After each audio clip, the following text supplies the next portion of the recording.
ಭಗವಂತ ಎಲ್ಲರ ಹೃದಯದಲ್ಲೂ ಇದ್ದಾನೆ. ಆದರೆ ಅದನ್ನು ತಿಳಿಯದೆ ಮನುಷ್ಯ ಹೊರಗೆಲ್ಲ ಆನಂದವನ್ನು ಹುಡುಕುತ್ತಿರುತ್ತಾನೆ. ಬದುಕು ಬಂದಂತೆ ತೆಗೆದುಕೊಂಡು ಹೋಗಬೇಕು.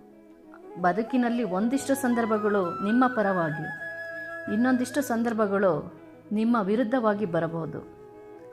ಎಲ್ಲವನ್ನು ಸಮಚಿತ್ತದಿಂದ ಸ್ವೀಕರಿಸಿದಾಗ ಬದುಕು ಅರ್ಥಪೂರ್ಣವಾಗುತ್ತದೆ.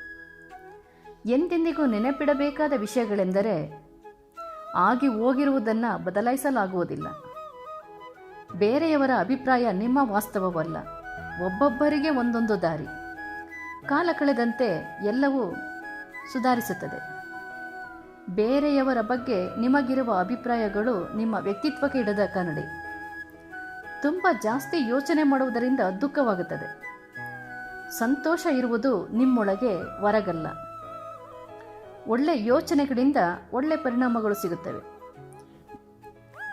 ಪ್ರೀತಿ ವಾತ್ಸಲ್ಯಗಳಿಗೆ ಬೆಲೆ ಕಟ್ಟಬಾರದು. ನೀವು ಆಗಲ್ಲ ಅಂತ ಕೈ ಬಿಟ್ಟರೆ ಮಾತ್ರ ಸೋಲಾಗುತ್ತದೆ. ಕರ್ಮಕ್ಕೆ ತಕ್ಕ ಪ್ರತಿಫಲ ಇದ್ದೇ ಇರುತ್ತದೆ. ಬದಲಾವಣೆಗೆ ಸಿದ್ಧರಾಗುವುದು ಗೆಲುವಿನ ಸೂಚನೆ. ನಾವೇ ಬದಲಾಗುವುದು ಪರಿಪೂರ್ಣತೆಯ ಸಂಕೇತ. ಒಂದೊಳ್ಳೆ ಮಾತು, ಒಂದೊಳ್ಳೆ ಸಂಘ ನಿಮ್ಮ ಬದುಕನ್ನು ಸದಾ ಸಂತೋಷದಿಂದ ಇಡಲು ಸಾಧ್ಯ.